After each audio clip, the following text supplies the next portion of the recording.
إن الحمد لله نحمده ونستعينه ونستغفره ونعوذ بالله من شرور أنفسنا ومن سيئات أعمالنا من يهده الله فلا مضل له ومن يضلله فلا هادي له وأشهد أن لا إله إلا الله وحده لا شريك له وأشهد أن محمدًا عبده ورسوله يا أيها الذين آمنوا اتقوا الله حق تقاته ولا تموتن إلا وأنتم مسلمون يا أيها الناس اتقوا ربكم الذي خلقكم من نفس واحدة وخلق منها زوجها وبث منهما رجالا كثيرا ونساء واتقوا الله الذي تساءلون به والأرحام إن الله كان عليكم رقيبا يا أيها الذين آمنوا اتقوا الله وقولوا قولا سديدا يصلح لكم أعمالكم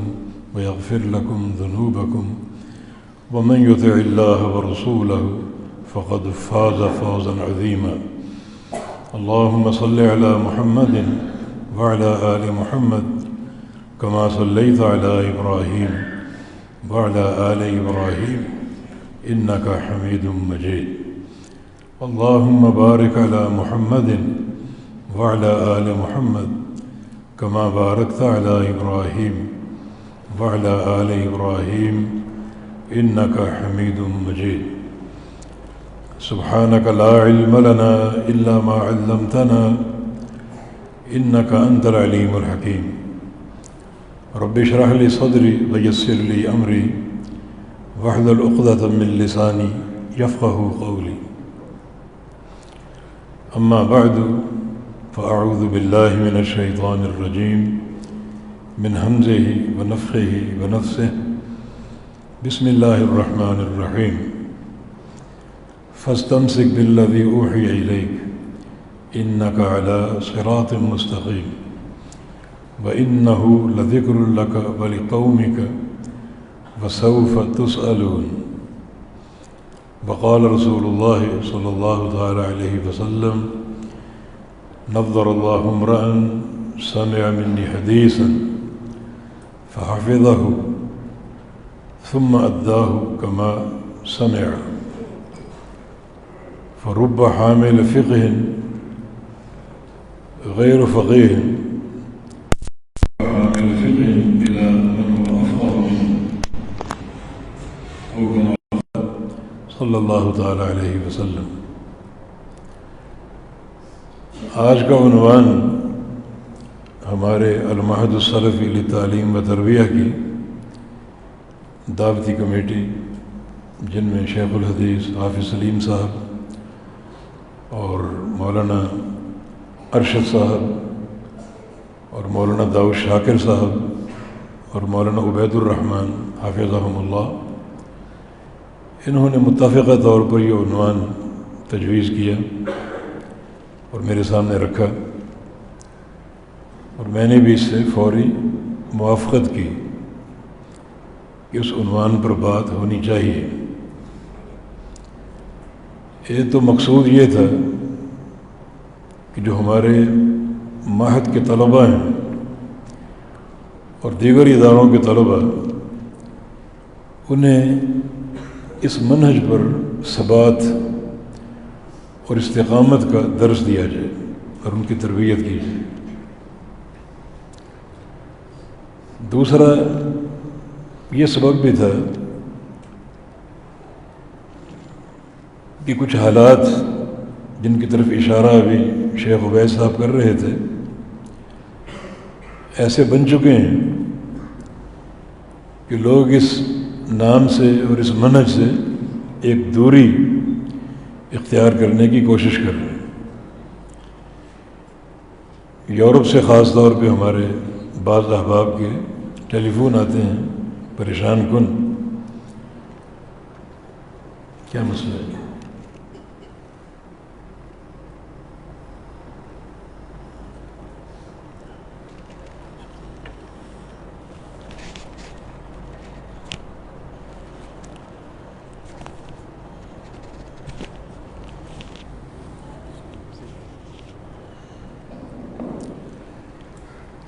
کہ کچھ طلباء جامعہ اسلامیہ سے BA کر کے آئے ہیں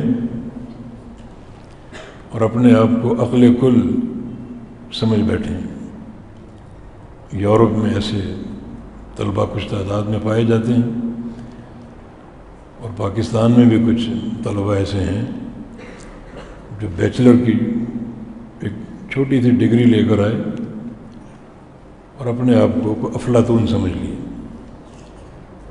اور اس نام اور اس منہج سے ایک طرح سے بغاوت سے اختیار کر لی، اور یہ سمجھ بیٹھے کہ یہ نام جو ہے یہ دعوت دین میں رکاوٹ ہے۔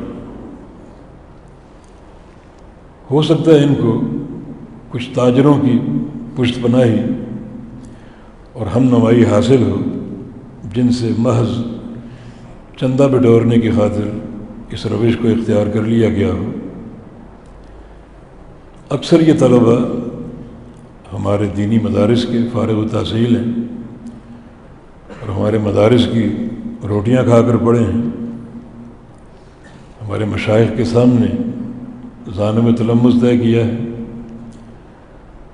اور اب ایک محاذ آرائی کی کیفیت انتہائی ناقابل برداشت ہے۔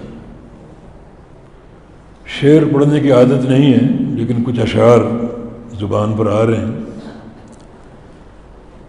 فیا عجبا لمن ربیت طفلا القمہ باطراف البنانی، بڑا افسوس ہے اس بچے پر جسے میں نے پالا پوسا، پروان چڑھایا اور ہاتھوں کے پوروں سے اس کے منہ میں لقمے ڈالے۔ وعلمہ الفتوۃ کل حین فلما طر شاربہ جفانی، اسے میں جوانی کے امور اور آداب ہر وقت سکھاتا، اور جب اس کی مونچھیں پھوٹیں تو اس نے مجھ سے جفا کر ڈالی۔ وعلمہ الرمایۃ کل یوم فلما اشتد صاعدہ رمانی، اسے تیر اندازی ہر وقت سکھاتا، اور جب اس کا نشانہ پختہ ہو گیا تو اس نے مجھے ہی تیر مار دی۔ وعلمہ الروایۃ کل یوم فلما صار شاعرہا ہجانی، اور میں اسے شعر و شاعری، ردیف اور قافیہ کے قواعد روزانہ سکھاتا اور پڑھاتا، اور جب وہ شعر کہنے کے قابل ہوا تو اس نے میری ہجو کر ڈالی، میری مذمت کر ڈالی۔ یہ اشعار پوری طرح ان بیچلر کی ڈگریوں کے حاملین پر فٹ آ رہے ہیں، اور جو محض اس سند پر تاریخ اہل حدیث سے منہ پھیرنے کی کوشش کر رہے ہیں، اور مشائخ اہل حدیث بڑے بڑے ان سے محاذ آرائی اختیار کیے بیٹھے ہیں۔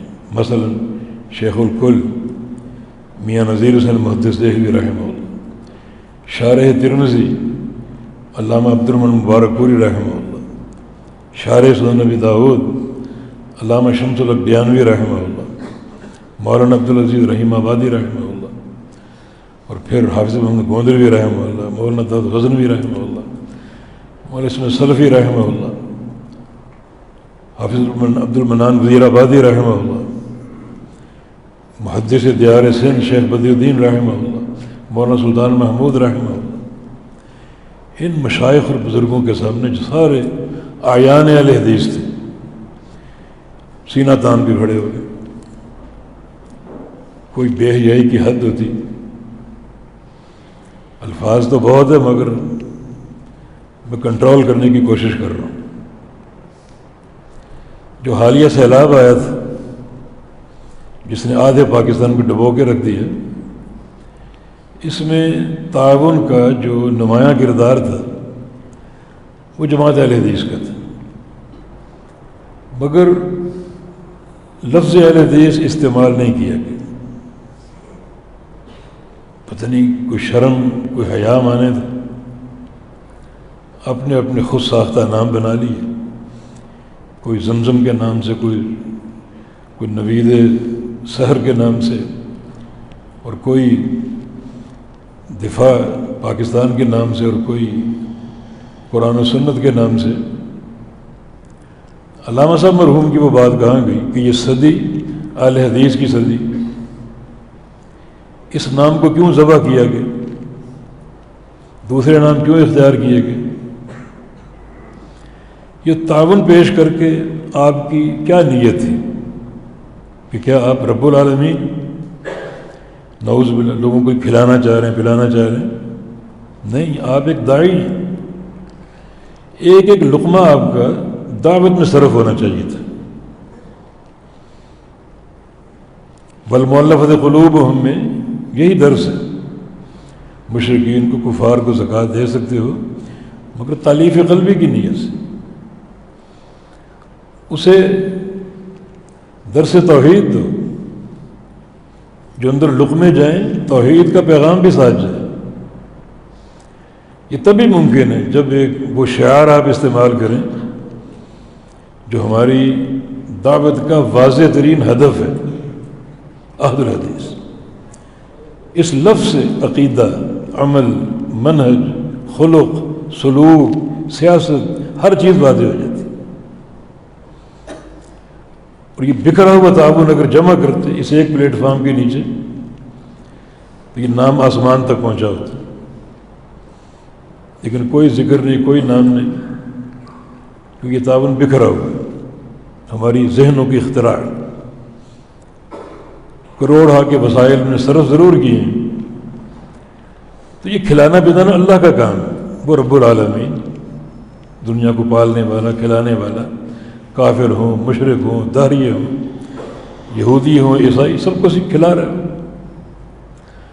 ہمارے پاس اگر کھلانے پلانے کی کوئی نوبت آ جائے تو یہ ایک فقہ ہے اس تعاون کی کہ ایک ایک لقمے کو ہم پیغام توحید اور پیغام سنت کے نام پر پیش کریں، یہ تالیف قلبی دنیا پر بابر کرائیں کہ آپ کی دنیا کی ہم خیر خواہی کر رہے ہیں تو آپ کی دین کی بھی خیر خواہی کریں گے۔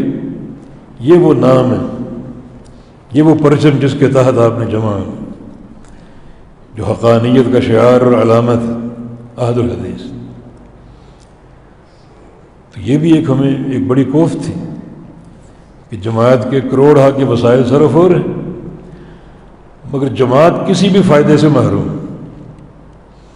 اپنے اپنے ذہنوں کی اختراع، کیا مقاصد ہیں اللہ بہتر جانتے ہیں، لیکن جماعت محروم، وسائل بکھرے ہوئے ہیں۔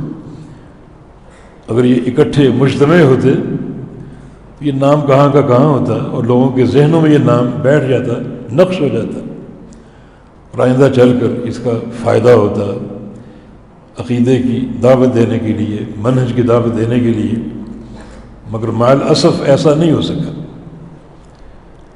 یہ وجہ بھی تھی کہ اس موضوع پر بات کی جائے کہ اس لقب کو اختیار کرو، کیوں اس سے دور بھاگتے ہو، کیوں ایک راہ فرار اختیار کی ہوئی، کیا چیز مانے ہے، کیا چیز رکاوٹ ہے؟ تو نمبر ایک ہم بتاتے ہیں کہ اہل حدیث کا کیا معنی ہے۔ یہ اہل کا لفظ جو ہے، اہل جس شے پہ بولا جائے وہ شے اس کے لیے خاص ہو جاتی ہے۔ اہل الشیء کمن اخص الناس بہ، مثلا اہل بیت ہے گھر والے، تو جو گھر کے افراد ہیں وہ یہاں خاص ہو جائیں گے، دوسرے افراد نہیں، گھر کے افراد۔ یہ اہل الرجل، فلاں انسان کا اہل، تو جو اس انسان کے اہل کے افراد ہیں وہ خاص اس میں داخل اور شامل ہو جائیں۔ اسی طرح اہل الحدیث، اس کا معنی یہ کہ جو لوگ حدیث کے ساتھ تعلق قائم کیے ہوئے ہیں ہر لحاظ سے، حدیث پڑھنا، حدیث پڑھانا، حدیث کی محبت، حدیث کا شوق، حدیث کی طلب کے لیے سفر کرنا، حدیث کا جمع کرنا، حدیث سے عقیدہ لینا، حدیث سے عمل لینا، حدیث سے معاملات لینا، وہ لوگ اس شعار کے تحت آتے ہیں، عہد الحدیث، جن کا شوق طلب حدیث کے لیے وقف ہو، وہ اس شعار کے تحت آتے ہیں، عہد الحدیث۔ ویسے حدیث کا اطلاق دونوں پر، نبی علیہ السلام کے فرامین پر اور قرآن پر بھی۔ فَبِأَيِّ حَدِيثٍ بَعْدَهُ يُؤْمِنُونَ، یہاں حدیث سے مراد قرآن، قرآن کو حدیث کہا گیا۔ اللہ نزل احسن الحدیث کتابا، اللہ تعالیٰ نے سب سے پیاری حدیث اتاری ہے، اور وہ کیا ہے؟ کتاب، اللہ کی کتاب، قرآن پاک کو حدیث کہا گیا۔ اور نبی علیہ السلام کے فرامین بھی حدیث، اور لفظ حدیث آپ کے دور میں مستعمل تھی۔ مثلا نبی علیہ السلام کا فرمان، نضر اللہ عمران سمع منی حدیثا، کہ اللہ اس شخص کے چہرے کو تر و تازہ کر دے جو میری کسی حدیث کو سنے۔ تو حدیث کا لفظ نبی علیہ السلام کے دور میں تھا، اور اس کا استعمال کثرت سے موجود ہے کتب حدیث میں۔ صحیح بخاری میں ایک حدیث ہے، کچھ عورتیں نبی علیہ السلام کے پاس آئیں اور آ کر عرض کیا کہ ذهب الرجال بحدیثک، کہ مرد آپ کی ساری حدیثیں لے گئے، یعنی آپ کا واعظ، آپ کے دروس مردوں کے لیے ہوتے ہیں، وہ سنتے ہیں، تو آپ کی ساری حدیثیں مرد لے گئے، ہم محروم ہیں، تو ہمارے لیے بھی نشست آپ قائم فرمائیں، اس میں صرف خواتین ہوں، اور ہمیں آپ اپنی احادیث سنائیں، اپنا درس دیں، تو ہمیں بھی حق ہے۔ ویسے مردوں نے سن لیا تو ان کے ذریعے عورتوں تک بات پہنچ جاتی، اور النساء شقائق الرجال، دین کے قبول اور اتباع میں عورتیں مردوں جیسی، جو حکام مردوں کے لیے وہ عورتوں کے لیے، الا یہ کہ شریعت کہیں فرق کر دے تو وہ فرق ملحوظ ہوگا، ورنہ النساء شقائق الرجال، یہاں بھی خواتین نے لفظ حدیث استعمال کیا۔ تو لفظ حدیث ایک جامع لفظ ہے جس کا اطلاق قرآن پر بھی اور حدیث پر بھی۔ رسول اللہ صلی اللہ علیہ وسلم ہر خطبے میں یہ پڑھا کرتے تھے، اما بعد فإن خیر الحدیث کتاب اللہ، کہ سب سے بہترین حدیث کتاب اللہ، سب سے بہترین حدیث۔ تو آپ نے کتاب اللہ کو، قرآن کو حدیث کہا ہے۔ تو اب اہل حدیث کا معنی کیا ہوا؟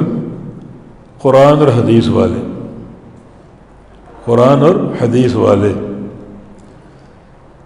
اس نسبت میں کیا نقص آپ کو نظر آ رہا ہے کہ آپ اس کے استعمال سے کتراتے ہیں اور بھاگتے ہیں اور ایک باغیانہ رویہ اپناتے ہیں؟ اگر میں کہوں کہ میں قرآن و حدیث والا ہوں، اس میں کیا حرج ہے؟ ہاں، ایک حرج ہے، یہ نام فرقہ بندی کو ظاہر کرتا ہے۔ یہ ایک ہوا سب کے ذہنوں میں، فرقہ بندی، سب اس کو، اس بہانے کو استعمال کرتے ہیں۔ میری رہائش ملیر کینٹ میں، اور وہاں سال ہر سال ہم نے کوشش کی کہ مسجد اہل حدیث بن جائے، لیکن نہیں مانتی انسان۔ اعتراض کیا؟ یہ فرقہ بندی ہے، باقی سب کی موجود ہے، ہماری بنے گی تو فرقہ بندی ہوگی۔ انگریز جب یہ ملک چھوڑ کر گیا تھا تو یہ باقاعدہ تحریری ریکارڈ موجود ہے، آنے والی حکومتوں کو متنبہ کر کے گیا تھا کہ وہابیوں سے بچ کے رہنا۔ وہ درس سب کو یاد ہے، انگریزوں کا یہ درس سب نے رٹا ہوا ہے، اہل حدیثوں سے بچ کے رہنا۔ حالانکہ ایک پرامن قوم اہل حدیث، جب بھی بات کریں گے قال اللہ اور قال رسول کی بات کریں، ہماری باتوں کو فرقہ بندی پر محمول کیا جاتا ہے۔ ہماری باتوں کو تشدد کہا جاتا ہے. کتاب و سنت کا نام لینا تشدد ہے کیا؟ اور کتاب و سنت کا نام چھوڑ دینا اعتدال ہے. اس کا معنی یا تم قرآن حدیث کو نہیں جانتے یا تشدد کو نہیں جانتے، اعتدال کو نہیں جانتے. اصل اعتدال تو کتاب و سنت ہے، اور جو کتاب و سنت کے داعی ہیں وہ اعتدال کے داعی. ایک بندہ قرآن اور حدیث کی بات کرے، اللہ نے یہ فرمایا، اللہ کے رسول نے یہ فرمایا، اور آپ کے بڑا متشدد ہے، یہ انتہائی ایک ایسے ذہنوں کی اختراع ہے جن کے اندر سوچ کا مادہ نہیں، فہم نہیں، عقل سلیم نہیں. اگر کتاب و سنت تشدد ہے تو اعتدال کہاں سے ملے گا آپ کو؟ ہاں، ہماری دعوت کو اس نام کو فرقہ بندی پر محمول کیا جاتا ہے.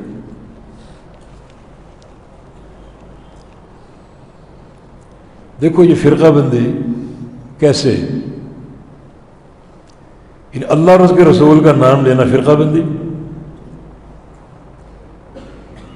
اللہ اپنے نبی سے کیا فرما رہے ہیں؟ فاستمسک بالذی اوحی الیک، اے میرے حبیب جو آپ کی طرف وحی کی جا رہی ہے اسے مضبوطی سے تھام لو. یہ امر کس کا؟ اللہ تعالیٰ کا. کس کو؟ اپنے رسول کو. اور امر کیا ہے؟ میری وحی کو مضبوطی سے تھام لو. اللہ کی وحی کیا ہے؟ دو چیزیں. وانزل اللہ علیک الکتاب والحکمہ، اللہ نے دو چیزیں اتاری، قرآن اور حدیث، یہ اللہ کی وحی. تو اس وحی کو، کتاب و سنت کو تھامنے کا آرڈر، امر اللہ کا ہے. تو نعوذ باللہ اللہ تعالیٰ کی یہ دعوت تفریق کی دعوت ہے، تفرق پیدا کرنے کی دعوت ہے. یعنی کتنی معتدل دعوت ہے، ہماری وحی کو تھام. اور یہ اصل ہے، یہ اصل ہے. فرقہ کیسے بنتا ہے؟ جو اصل پر قائم، کیا وہ فرقہ ہے؟ فرقہ یا تو فرق سے جو اس اصل میں فرق ڈال دے، یا افتراق سے جو کتاب و سنت سے ہٹ کر کسی شخصیت کا نام لے کے الگ ہو جائے، وہ فرقہ بنتا ہے. نبی علیہ السلام نے اسی تمسک بالکتاب و سنت کو فرقہ بھی کہا اور جماعت بھی کہا. آگے تفصیل سے بات ہوگی، فی الحال ایک مسئلے کے لیے حدیث پڑھ رہا ہوں. افترقت اليہود علی 71 ملتا وافترقت النصارى علی 72 ملتا وستفترق امتی علی 73 ملتا. یہودیوں کے 71 فرقے بنے اور نصارہ کے 72، اور میری امت کے 73 ہوں گے. یہ 73 فرقے ہیں، آپ نے فرقے کہا ہے. اور میں کلہم فی النار، یہ بڑی سخت بات ہے. سب جہنم میں جائیں، یہ بات میری نہیں، اللہ کے نبی کی. سب جہنم میں جائیں الا الملت الواحدہ، سوائے ایک ملت کے، جس کو پہلے فرقہ کا اس کو ملت قرار دیا، سوائے ایک ملت کے. ملت جماعت کے معنی میں. پوچھا گیا وہ کون ہے؟ تو یہاں نبی علیہ السلام کے دو جواب ہیں جو صحیح سند کے ساتھ ثابت ہے. ایک جواب یہ کہ ہی الجماع، یہ جماعت ہے. جس کو فرقہ کہا وہی ملت ہے، وہی جماعت. مانا فرقے کے دو قسم، ایک ہے فرقہ مذمومہ اور ایک ہے فرقہ محمودہ. فرقہ مذمومہ جو وہ فرقہ جو قابل مذمت ہے، اور فرقہ محمودہ وہ فرقہ جو قابل تعریف ہے. فرقہ مذمومہ کے جو اصل سے ہٹ کر کسی شخصیت کے نام پہ ایک فرقہ بن جائے، یہ افتراق کا راستہ ہے، امت کو تقسیم کرنے کا راستہ ہے. اور فرقہ محمودہ کیا ہے؟ جو اصل پر قائم ہے، کسی شخصیت کے نام پہ فرقہ نہ بنے، اصل پر قائم ہے، وہی ملت ہے، وہی الجماع ہے. اس کا تشخص کیا ہے؟ دوسری حدیث ہم ما انا علیہ یوم اصحابی، یہ وہ لوگ ہیں جو اس چیز پر قائم ہوں جس پہ آج میں قائم ہوں. اللہ کے نبی کس چیز پر قائم تھے؟ فاستمسک بالذی اوحی الیک، وحی الہی پر. اہل حدیث اہل وحی یہ ایک ہی الفاظ، ایک ہی لفظ ہے، ایک ہی معنی ہے. حدیث والے وحی والے، کیونکہ حدیث دو چیزیں، قرآن اور نبی علیہ السلام کی سنت، اور یہی وحی ہے. تو پھر اس دعوت کو کیا کہو گے؟ نبی علیہ السلام اس کو فرقہ بنا لے رہے ہیں، لیکن فرقہ محمودہ کے طور پر، جو کسی شخصیت کے نام پہ جدا نہیں ہے بلکہ اصل پر قائم ہے. اصل کیا ہے؟ کتاب و سنت کی اتباع.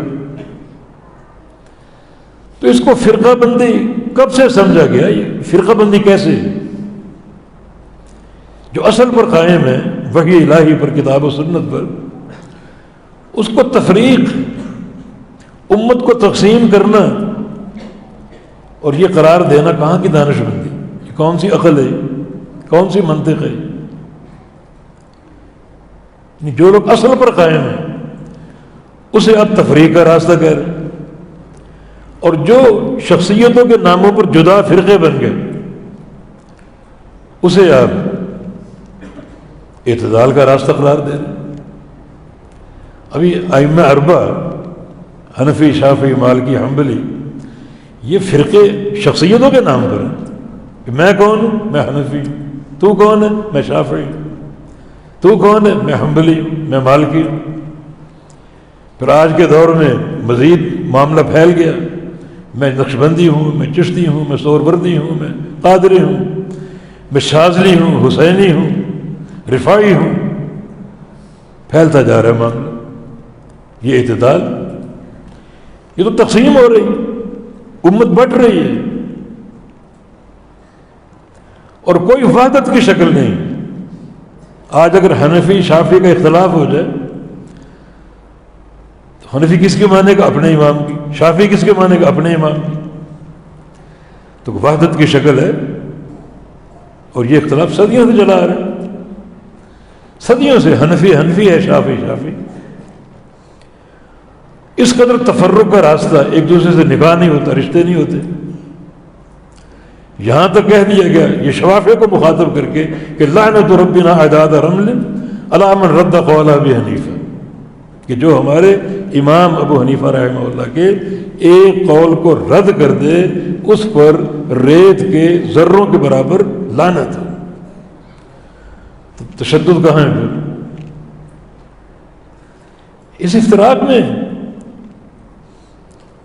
تو جو منہج اعتدال ہے، جو اصل پر قائم ہے، اس کو فرقہ بندی قرار دے دیا گیا، اور لوگ اغیار کی اس ایک سازش میں پوری طرح گر گئے.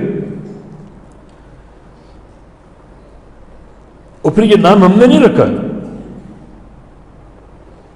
میں اہل حدیث ہوں، یہ نام میں نے نہیں رکھا، نہ میرے باپ نے، نہ میرے دادا نے. یہ نام قرون اولا سے چلا آ رہا ہے، قرون اولا سے. چند حوالے پیش کرتا ہوں. امام عامر شعبی رحمہ اللہ یہ تابعی تھے، تابعی کبیر، بڑے تابعی. بڑا تابعی وہ ہوتا ہے جس کی زیادہ روایتیں صحابہ سے اور کم روایتیں تابعین سے. 500 صحابہ سے ان کی ملاقات ثابت، 500 صحابہ سے. اندازہ کر لیں کتنے بڑے تابعین. ان کا قول ہے لو استقبلت من امری ما استدبرت ما حدثت الا ما اجمع علیہ عہد الحدیث. جو اب میرے ذہن میں بات آئی اگر پہلے آ جاتی تو میں صرف وہ حدیث روایت کرتا جس پر عہد الحدیث کا اجماع اور اتفاق ہے. عہد الحدیث کا یہ دور صحابہ کے بھی، تابعین کا بھی، اور یہ لفظ مستعمل ہے، موجود ہے. امام شعبی رحمہ اللہ یہ لفظ استعمال کر رہے ہیں۔ 500 صحابہ کا ان کو لقاء حاصل ہے، اور 42 صحابہ سے ان کی حدیثیں مروی، 42 صحابہ سے انہوں نے روایت کی۔ الا ما اجمع علیہ اہل الحدیث، معنی اصطلاح وہاں موجود تھی اس دور میں، اور اصطلاح بھی اتنی شد و مد کے ساتھ کہ اس کو اجماع کا نام دیا جائے، اجماع کا نام۔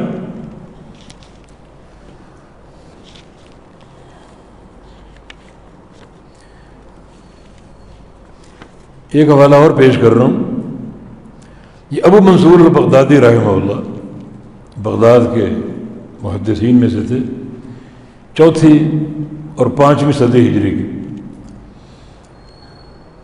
ان کا نام عبد القاہر ابن عامر، بغداد میں رہے کچھ عرصہ، پھر خراسان چلے گئے اور وہاں کے محدثین سے جو ہے وہ سماع حدیث کیا اور پختہ ہو گئے حدیث میں۔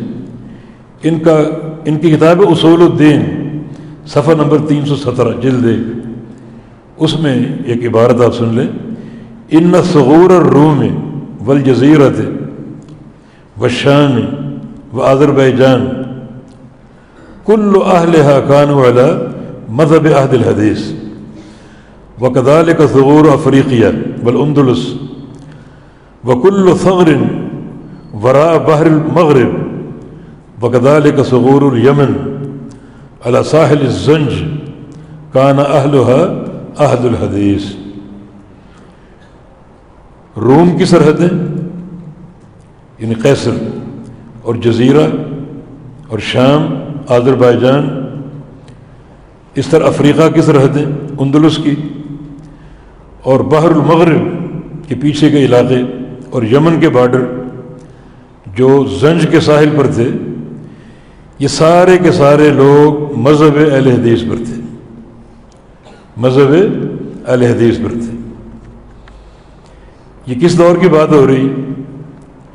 روم کب فتح ہوا؟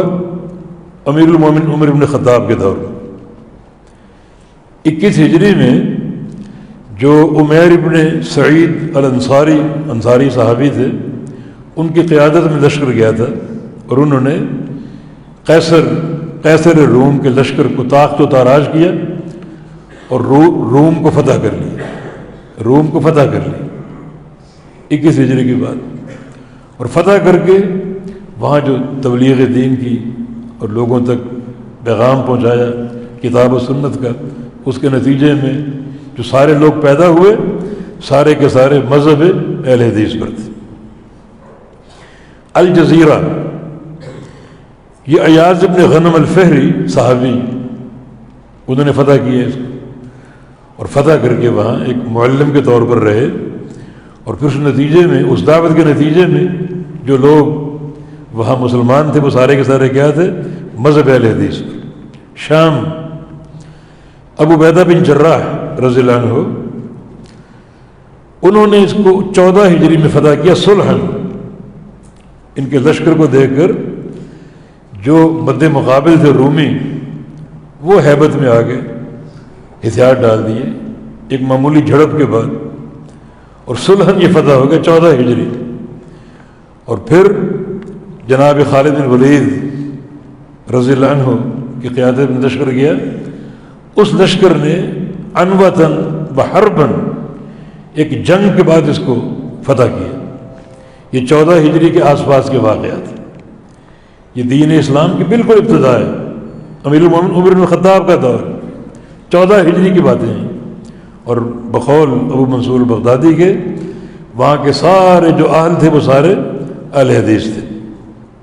اس طرح آذربائیجان کی بات، اور پھر ثغور افریقیہ، افریقہ کا علاقہ، افریقہ کی سرحدیں، یہ رویفہ بن ثابت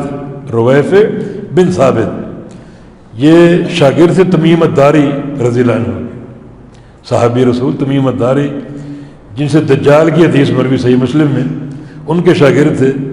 ان کی قیادت میں لشکر نے افریقہ کو فتح کیا، افریقہ کو فتح کیا، یعنی صحابہ اور تابعین کا دور ہے۔ اندلس 92 ہجری میں موسیٰ بن نصیر یہ تمیم داری کے شاگرد، انہوں نے فتح کیا 92 ہجری، یہ بھی یعنی پہلی صدی ہجری کا واقعہ۔ اس طرح صخور الیمن، یمن کا علاقہ، یمن کے علاقے میں نبی علیہ السلام کے دور میں یکے بعد دیگر 4 صحابہ داعی کے طور پر گئے، علی بن ابی طالب رضی اللہ عنہ اور معاذ بن جبل رضی اللہ عنہ اور ابو موسیٰ اشعری رضی اللہ عنہ اور جریر بن عبداللہ البجلی رضی اللہ عنہ، نبی علیہ السلام کے دور میں جا کے دعوت کا کام کیا۔ اللہ کے نبی نے فرمایا تھا سارے اہل کتاب ہیں، یہودی عیسائی ہیں، یہودیوں کا غلبہ تھا، تو آپ وہاں اس طرح دعوت کا کام کرنا، اور وہ کام کیا حتیٰ کہ اسلام پھیل گیا۔ اور یہ ایک بڑی واضح شہادت ابو منصور البغدادی کی طرف سے کہ سارے لوگ وہ اہل حدیث تھے۔ یہ کس کی جہود کا نتیجہ ہے، کس کی دعوت کا نتیجہ ہے؟ یہ سارے صحابہ ہیں، تابعین، آغاز اسلام کی باتیں ہو رہی۔ تو یہ اہل حدیث نام ہم نے نہیں نکالا، ہم نکالے تو اس کو فرقہ بندی کہو، تفرق کہو، یہ نام ہم نے نہیں رکھا، یہ نام چلا آ رہا ہے۔ اور اس کا تسلسل صحابہ کے دور سے، اللہ کے نبی نے کیا فرمایا تھا کہ جو ایک فرقہ، جو فرقہ منصورہ یا فرقہ ناجیہ جنتی گروہ، وہ الجماع ہے، الجماع۔ اور وہ کون ہے، اس کی صفت کیا ہے؟ اس چیز پر قائم ہے جس پر آج میں ہوں، اس چیز پر قائم ہے۔ مجھے دیکھ کر اسے صحابہ نے پکڑا، صحابہ نے کو دیکھ کر تابعین نے، اور تابعین کو دیکھ کر اتباع تابعین۔ اور یہ 3 دور مفضلہ ہیں جن کی فضیلت کی گواہی نبی علیہ السلام نے دی۔ خیر الناس قرنی ثم الذین یلونہم ثم الذین یلونہم ثم الذین یلونہم، کہ سب سے بہترین میرا دور ہے، پھر اس کے بعد کا صحابہ کا، پھر تابعین کا، اتباع تابعین کا، یہ سب سے بہترین دور ہے۔ اس کے بعد فتنے ہوں گے، فرقے ہوں گے، تفرق اور اختلاف ہوگا انتہائی مذموم قسم کا۔ تو پھر مقصد کیا ہوا؟ الجماع، اس کے اوپر کے سرے پر صحابہ ہیں، اور الجماع کا تسلسل آ رہا ہے ان لوگوں کے ساتھ جو اس چیز کو تھامے ہوئے ہیں جس کو اللہ کے رسول نے تھاما۔ اس کو فرقہ بندی کہو گے، یہ افتراق کا راستہ ہے۔ تسلسل وہی اسی جماعت کا تسلسل، اللہ کے نبی نے اس کو الجماع کہا ہے۔ تو الجماع جہاں سے شروع ہو رہا ہے دین اسلام کا کام، اوپر کا سرا، اوپر صحابہ ہے۔ اور نبی علیہ السلام کی حدیث بھی ہے، ان هذه الامه جعل عافیت فی اولها، جو میری امت ہے اس امت کی تمام تر عافیت اس امت کے پہلے دور میں، یہ صحابہ کا دور، تمام تر عافیت۔ تو وہ ہمارے لیے قدوہ ہیں، ہمارے لیے نمونہ ہیں۔ اور وہ دور جو ہے الجماع کے تسلسل کا آغاز ہے، اس تسلسل پر جو بندہ کھڑا رہے گا، موجود رہے گا، وہ الجماع ہے۔ اس کو افتراق کا راستہ قرار دینا بڑی زیادتی کی بات ہے۔ یہ طعنہ زنی اللہ کے فرامین پر اور اللہ کے رسول کے فرامین پر۔ اب یہ سلسلہ قیامت تک چلے گا، تو الجماع یہ قیامت تک قائم ہے، اس میں کوئی چونکے چنانچہ نہیں۔ یہ سارے نصوص کا ظاہر پیش کر رہا ہوں آپ کو، تمام نصوص کا ظاہر۔ تو اس کا معنی یہ ہوا کہ یہ لقب، یہ نام ہم نے نہیں رکھا، ہم نے رکھا ہوتا تو آپ کہتے جی یہ فرقہ بندی، ایک الگ نام آپ نے ڈال دیا، حالانکہ فرقہ بندی نہیں ہے۔ یہ نام رکھ بھی لیں تو فرقہ بندی نہیں ہے، یہ نام اصل پر قائم۔ عہد الحدیث کا معنی عہد الوحی، اگر وحی کی اتباع حق نہیں ہے اور یہ تفریق کا راستہ ہے تو پھر وحدت اور اعتدال کا راستہ کون سا؟ اگر وحی الہی مدار نجات نہیں ہے تو پھر نجات کہاں سے ملے گی؟ کتاب و سنت اگر حق نہیں ہے تو حق کہاں ہے پھر؟ تو یہ نام تو چلا آ رہا ہے پیچھے سے۔ اتنا مضبوط حوالہ آپ نے سن لیا کہ سارے جو ممالک فتح ہوئے اور ان کی فتح آغاز اسلام سے ہوئی، اور سارے جو لوگ یہاں تیار ہوئے اس جہاد کے بعد وہ سارے کے سارے مسلک اہل حدیث پر تھے، ترتیب میں پوری دنیا کا نام آ گیا۔ ایک اور شہادت حافظ ابن تیمیہ رحمہ اللہ کا قول، ان کا قول ان کے فتاویٰ ابن تیمیہ میں ہے، فرماتے کہ اہل الحدیث ہم السلف من القرون الثلاثہ، اہل الحدیث ہم السلف من القرون الثلاثہ ومن سلک سبیلہم من الخلف۔ اہل الحدیث کیا ہے؟ یہ پہلے تین ادوار کہ جو سلف صالحین وہ سارے اہل حدیث تھے، جو پہلے تین دور، وہی جس کا اللہ کے نبی کے حدیث میں ذکر ہے، خیر الناس قرنی ثم الذین یلونہم ثم الذین یلونہم۔ یہ جو ادوار ثلاثہ ہیں، یہ پہلے تین دور، یہ سلف کا دور ہے۔ ان ادوار کے جو لوگ ہیں وہ اہل الحدیث ہیں، اور اس کے بعد جو بھی ان کے طریقے پر چلے گا، ان کے راستے پر چلے گا خلف میں سے، وہ سلف ہیں اور آنے والے خلف ہیں۔ وہ تین ادوار کے لوگ اہل الحدیث ہیں، اور جو ان سلف کی راہ پر چلے گا آنے والے خلف کے لوگ وہ بھی اہل حدیث ہیں۔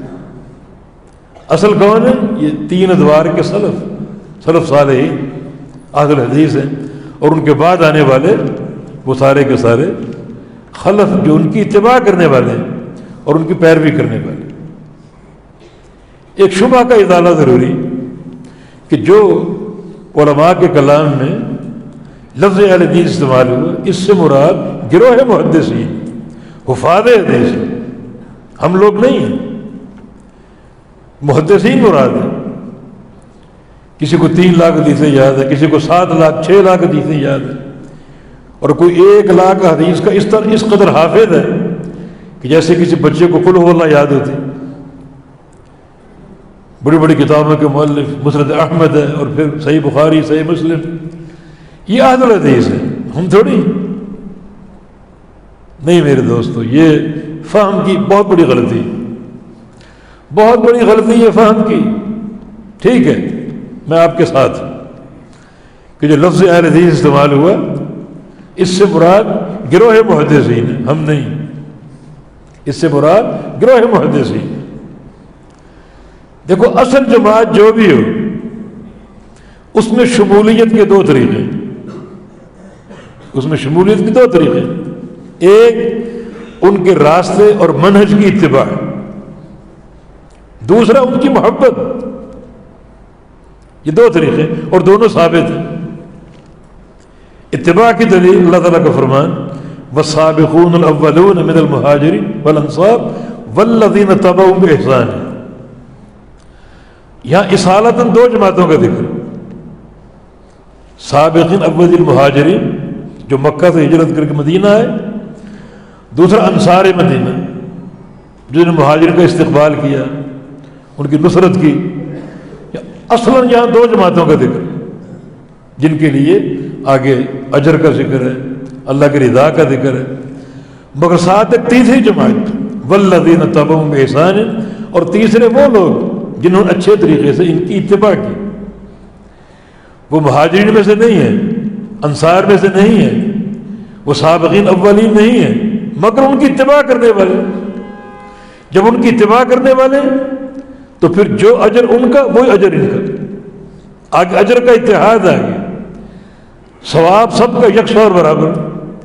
رضی اللہ عنہم ورضوا عنہ، اللہ ان سے راضی اور وہ اللہ سے راضی۔ وعد لہم جنات تجری تحت الانہار، ان کے لیے جنت تیار ہے جس کے نیچے نہریں جاری ہیں۔ اجر ایک ہی ہے مگر فرق ہے، وہ سابقین اولین مہاجرین ہیں، انصار ہیں، اللہ کے نبی کی جماعت ہے، اور ان کی اتباع کرنے والے وہ لوگ جو قیامت تک آ رہے ہیں، ان کے منہج کے پیروکار ہیں، تو اجر سب کا برابر ہے۔ ٹھیک ہے، اجر میں تفاوت ہو سکتا ہے، رضا ہے سب کے لیے، کسی کے لیے رضا، کسی کے لیے کم، جنت سب کے لیے، کسی کے لیے اونچا مقام، کسی کے لیے نیچا مقام، اجر ایک ہے، درجات میں تفاوت ہو سکتا ہے۔ تو اس سے کیا ثابت ہو رہا ہے کہ ایک مقدس جماعت ہو، اگر آپ اس کے منہج کے، عقیدے کے، راستے کے پیروکار بن جائیں تو آپ ان میں شامل ہیں۔ ان میں داخل ہے. دوسرا اس جماعت کی محبت کی بنا پر ان میں شامل ہے، جس کی دلیل نبی علیہ السلام کی حدیث. ایک اعرابی نبی علیہ السلام کے پاس آیا، سوال اس کا سنی، رجل یحب القوم ولما یلحق بہ.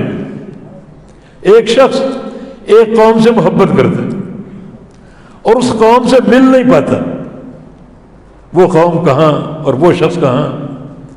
اشارہ یہ کہ مجھے محبت اللہ کے نبی سے، مجھے کبار صحابہ سے، مگر اللہ کے نبی کہاں ہوں گے، یہ صحابہ کہاں ہوں گے، اور میں عربی بدو دیہاتی کہاں ہوں گا؟ یہ سوچ، یہ بات پریشانی کا باعث ہے. آج ہم آپ کو دیکھ رہے ہیں، آپ کی زیارت کر رہے ہیں، کل جب موت واقع ہو جائے گی تو آپ سے ملاقات کہاں ہوگی؟ کہاں آپ کا مقام، کہاں آپ کا درجہ اور کہاں ہمارا مقام؟ تو ایک بندہ ایک قوم سے محبت کرتا ہے مگر ان سے مل نہیں سکا، مل نہیں پا رہا. اس قوم کا عقیدہ، اس قوم کی عبادت، اس قوم کی ریاضت، اس قوم کے خلق بہت اونچے ہیں اور ہم بہت نیچے، ملنے کا امکان ہی نہیں. یہ ایک اظہار افسوس بھی کر رہے، پریشانی بھی کہ اس کے بعد آپ کو کہاں دیکھیں گے، زیارت کہاں ہوگی، ملاقات کہاں ہوگی؟ فرق تو ہے نا واقعی. نبی علیہ السلام نے کہا فرمایا المرء مع من احب. پریشان کیوں ہو؟ انسان اسی کے ساتھ ہوگا جس کے ساتھ محبت کرے گا. مانا جس گروہ سے محبت ہے آپ کو اور اس کے منہج اور مشن کے پیروکار ہیں آپ، یہ محبت آپ اس جماعت میں اور گروہ میں داخل کر دے گی. ورنہ اس بندے کا سوال بڑا واضح ہے کہ محبت ہے اس قوم سے مگر اس قوم سے ملنا ممکن نہیں ہے. درجے میں، شرف میں، عقیدے میں، عمل میں وہ قوم تو بہت اونچی، ہم بہت ہی پست ہیں. تو پھر آئندہ تو ملاقات نہیں ہو سکی. دنیا میں زیارتیں ہو رہی، جب موت واقع ہو گئی پھر آپ کہاں ہم کہاں؟ مانا آپ میں شامل ہو ہی نہیں سکتے، داخل ہو ہی نہیں سکتے. تو آپ کا جواب کیا تھا؟ المرء مع من احب. انسان قیامت کی اسی کے ساتھ ہوگا جس سے اسے دنیا میں محبت ہوگی. محبت اگر صحابہ سے ہے، صالحین سے ہے، تو قیامت کے دن صحابہ اور صالحین کی جماعت میں ہوگا. اور محبت اغیار سے، اغیار کے مناہج ہیں. بڑے ہم فیشن اپناتے ہیں یورپ کے، اور جو بھی کلچر آ جائے ہم سمجھتے ہیں یہ ترقی کا راستہ ہے. شام کو وہ کلچر پہنچا، صبح ہم نے اس کو اپنا لیا. تو قیامت کے دن انہی کے ساتھ اٹھو گے، حشر ہوگا انہی کے ساتھ. جس سے محبت کرو گے انہی میں آپ کا شمار ہوگا. ہم محدثین نہیں ہیں. یہ محدث العصر کہہ کر آپ ہر وقت شرمسار کرتے رہتے. ہم طالب علم، چھوٹے سے طالب علم، لیکن ہمیں محبت امام بخاری سے، محبت امام احمد بن حنبل سے، امام مالک، امام شافعی، ابو ذرع الرازی، ابو حاتم الرازی، عبداللہ بن مبارک، سفیان ثوری، سفیان بن عیینہ. ہمیں ان سے محبت ہے، ہم ان کے منہج کے پیروکار ہیں. اور یہ چیز اس گروہ میں شمولیت کا باعث ہے، شمولیت کا باعث. یہ شبہ انتہائی مردود ہے. اگر مان بھی لیں کہ یہ اہل الحدیث سے مراد گروہ محدثین ہے تو منہج محدثین سے محبت کرنے والا اس گروہ سے الگ نہیں ہے. اتباع بھی اس گروہ میں آپ کو شامل کرے گی اور محبت بھی اس گروہ میں آپ کو شامل کرے گی. انس فرماتے جب ہم نے یہ اللہ کے نبی کا جواب سنا تو میری خوشی کی انتہا نہ رہی کہ انسان اسی کے ساتھ جس سے محبت کرے گا. اور پھر فوراً کہا کہ لوگوں سن لو، انی محب رسول اللہ تعالی وابوبکر وعمر. مجھے اللہ کے نبی سے محبت ہے، ابو بکر صدیق سے محبت ہے، عمر ابن خطاب سے محبت ہے. اپنے اس محبت کا اظہار کیا اور اللہ کے نبی نے فرما دیا المرء مع من احب، کہ انسان اسی کے ساتھ ہو جس کے ساتھ اس کو دنیا میں محبت ہوگی. تو یہ دو چیزیں آپ کو گروہ میں شامل کر سکتی ہیں، ایک اس گروہ کی اتباع اور اس کے راستے کی پیروی، اور دوسرا اس گروہ سے محبت، یہ دو چیزیں شمولیت کا باعث ہیں۔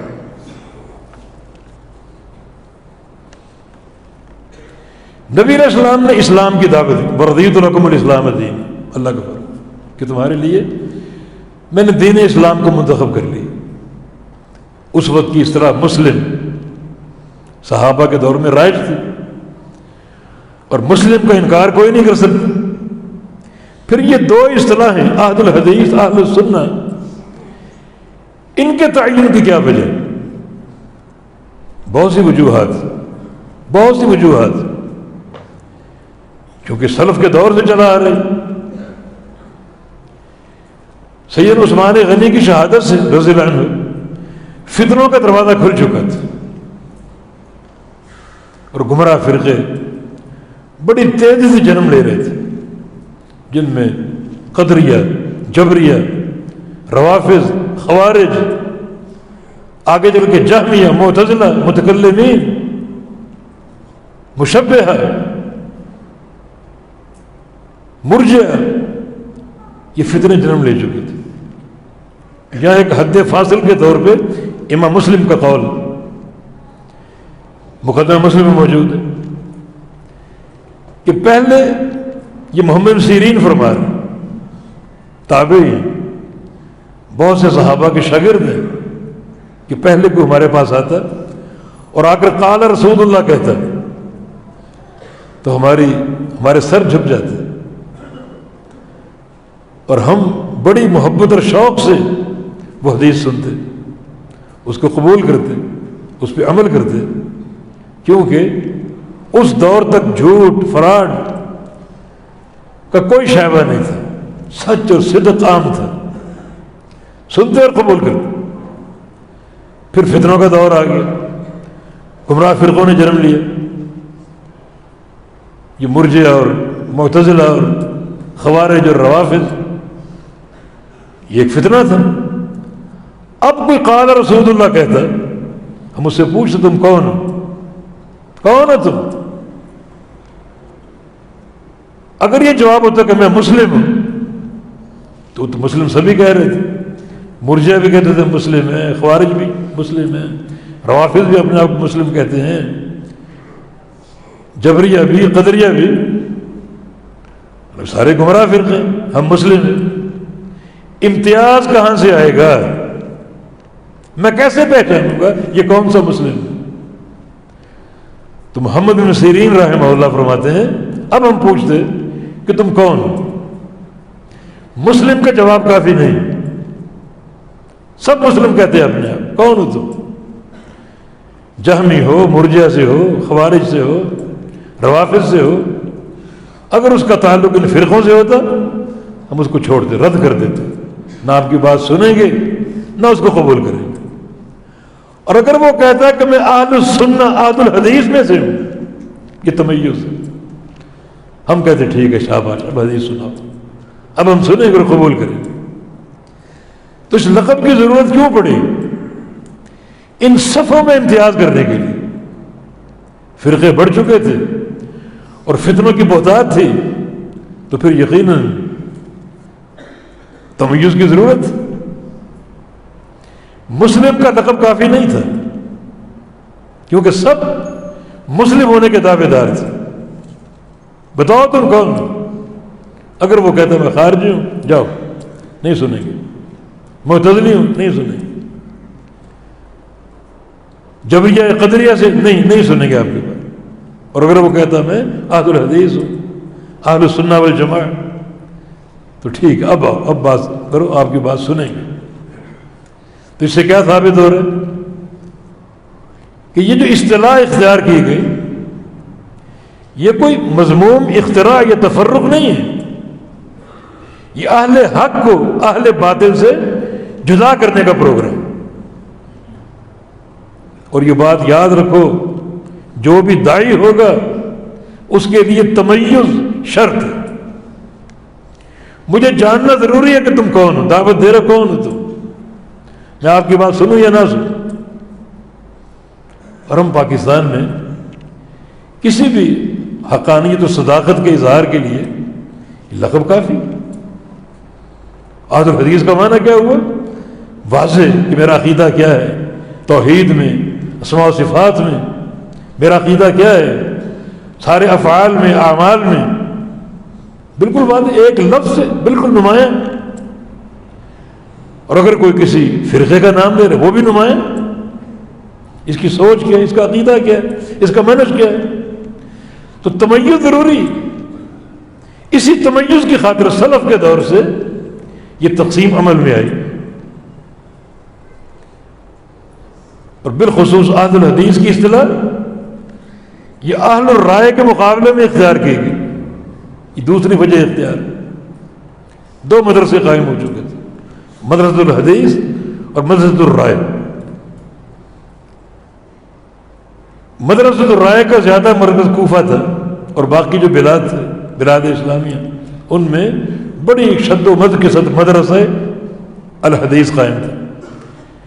مدرسہ الحدیث کا موقف کیا تھا کہ مسائل کتاب و سنت سے لیے جائیں، نصوص سے لیے جائیں، رائے کا استعمال نہ ہو اور قیاسات کا استعمال نہ ہو،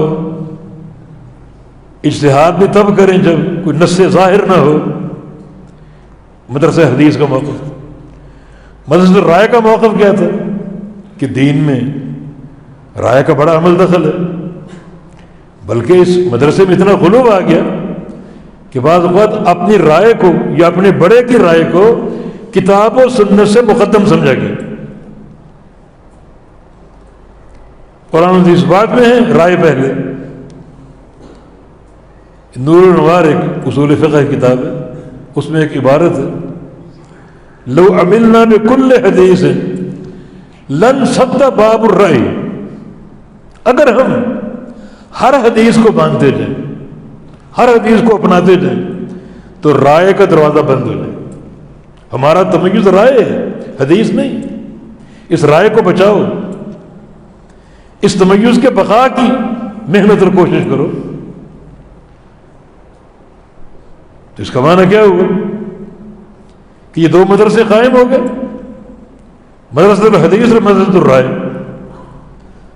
تو پھر جو مدرسہ حدیث کا طالب تھا وہ اہل حدیث کے لقب سے ملقب ہوا، اور جو مدرسۃ الرائے کا طالب تھا وہ اہل الرائے کے لقب سے ملقب ہوا۔ تو دو مستقل رائے وجود میں آ گئی، اہل الحدیث، اہل الرائے۔ اور یہ باتیں قرون اولیٰ کی چل رہی ہیں، یہ سارے اختلافات قرون اولیٰ سے چلے آ رہے ہیں۔ یہ وجہ اختیار ہے، تو یہ تفرق نہیں ہے، یہ تمیز ہے، صفوں کو جدا کرنا۔ ایک داعی نکھر کر سامنے آئے کہ وہ کیا ہے، اس کا عقیدہ کیا ہے، اس کا منہج کیا ہے، اس کے معاملات اور اخلاقیات کیا ہیں، اس کے اساتذہ کون ہیں، اس کی سند کیا ہے، اس کے مدارس کون سے ہیں۔ ان ساری چیزوں کے تعین سے ایک داعی کا تمیز سامنے آتا ہے۔ ایک شخص کو پتہ چلے جامعہ سلفیہ کا فارغ، بس اس ایک ہی جملے سے وہ کھل کر سامنے آ چکے، یہ اس کا عقیدہ، یہ اس کے مشائخ، یہ اس کی سند نبی علیہ السلام تک، ہر چیز واضح ہو چکی۔ تو اس لیے ابھی تو باتیں ہم نے بڑی تفصیل سے انشاءاللہ کرنی، وقت کافی ہو گیا، یہ آج کا وقت کافی نہیں ہے، آگے چلیں گے مزید، کہ صرف اسی چیز سے، یعنی عرض کر رہا ہوں کہ ہندوستان پاکستان میں، بنگلہ دیش وغیرہ، نیپال وغیرہ، اس میں جو حق کا شعار ہے وہ لقب اہل حدیث۔ بنگلہ دیش میں ایک داعی کھڑا ہو، میں اہل حدیث ہوں، ہندوستان میں کھڑا ہو، پاکستان میں کھڑا ہو، میں اہل حدیث ہوں، صرف ایک ہی جملے سے وہ واضح ہو چکے، واضح ہو چکے، اس کا عقیدہ، اس کا منہج، سارے معاملات اس کے واضح ہو چکے۔ اب کیا ہے، یہ داعی متمیز ہے ہمارے لیے، معروف ہے، سنو اس کو، اس سے علم لو، اسے ایک ہی جملے سے۔ اس لیے یہ ضروری ہوا نا کہ دعوت کے میدان میں یہ ضروری ہوا، جب تمیز ایک بندے کی دعوت کے لیے ضروری ہے۔ حافظ بن صلاح رحمہ اللہ جو اصول حدیث کے مدبر مانے جاتے ہیں، انہوں نے استفادہ کی شرط رکھی ہے، طالب علم کی استفادہ، استفادہ کا معنی اس کی شہرت، طلب علم کی، طلب علم کی شہرت، اس کی شہرت سے کیا مراد ہے؟ کس مدرسے میں پڑھا جائے، اس کے اساتذہ کون کون ہیں، اس کے طلاب کون کون ہیں، یہ استفادہ پتہ ہونا چاہیے۔ اور یہاں یہ بات نوٹ کر لو، کچھ لوگ مجہول دعوت کے میدان میں اترے ہوئے، کوئی جہلم میں مرزا کے نام سے بیٹھا ہوا ہے، کوئی ٹی وی کی اسکرین پر آ رہا ہے، مسجد کی ممبر و محراب ان کو قبول نہیں کرتی، اس قابل ہی نہیں، نہ ان کے مدرسے کا پتہ، نہ ان کے مشائخ کا پتہ، نصوص پیش کرتے بھی ہیں تو مرضی کا فہم آپ کے اندر ڈالتے ہیں، اور جو فہم آپ کو ان مدارس سے ملے گا وہ فہم متوارث ہے۔ میں نے اپنے شیخ سے پڑھا، وہ فہم اس کے پاس کہاں سے آیا؟ اپنے شیخ سے۔ اس کے پاس کہاں سے آیا؟ اس کے شیخ سے۔ اس کے پاس کہاں سے؟ اس کے شیخ سے۔ یہ سند چل رہی ہے، اور چلتے چلتے پھر اتباع تابعین، تابعین، صحابہ، اور آخر میں محمد رسول اللہ صلی اللہ علیہ وسلم۔ یہ فہم متوارث ہے، اس میں خطا کا کم سے کم امکان۔ جو مدارس دینیہ کے علماء ہیں، کبھی ان کا کوئی سکینڈل سنا آپ نے؟ کوئی ایسی خطا جو عقیدے پر ضرب کاری کرتی ہو؟ لیکن جو باہر کے بہروپی ہیں وہ ٹکا ٹکا کے غلطیاں کریں گے، بدنام ترین لوگ، مگر شرم نہیں آتی ان کو، دنیا ان پر تنقیدیں کر رہی ہے، رد کر رہی ہے، ان پر نقد کر رہی ہے، اور وہ ڈھیٹ بنے بیٹھے ہیں، ٹس سے مس نہیں ہو رہے۔ مجہول لوگ کہاں سے پڑھ کر آئے، کون مشائخ ہیں، یہ جاننا ضروری۔ اللہ کے بندو، یہ سبیل المومنین، ہمارے آباء و اجداد سے یہ راستہ چلا آ رہے مومنین کا، دینی ادارے قائم ہیں، اساتذہ محدثین وہاں موجود ہیں، فقہاء وہاں موجود ہیں، لوگ سفر کر کے وہاں جاتے ہیں، ایک وقت گزارتے ہیں، طلب علم کرتے ہیں، اور پھر واپس لوٹتے ہیں، اور پھر اپنا ادارہ قائم کر کے اس علم کو آگے پہنچاتے ہیں، اور وہ فہم متوارث پیش کر رہے ہیں، فہم متوارث۔ تو یہ سارے تمیزات اس لقب کے ساتھ، اس لقب کو حاصل چاہے گئے بس کرو۔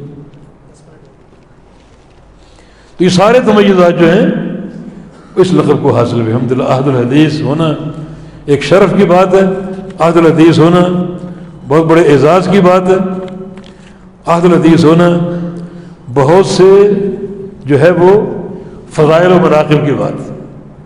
نبی علیہ السلام کے بہت سے نصوص اس منہج کی تعریف میں موجود، مثلا آپ کی دعا، نظر اللہ عمرا سمع منی حدیثا فحفظہ، اور ایک حدیث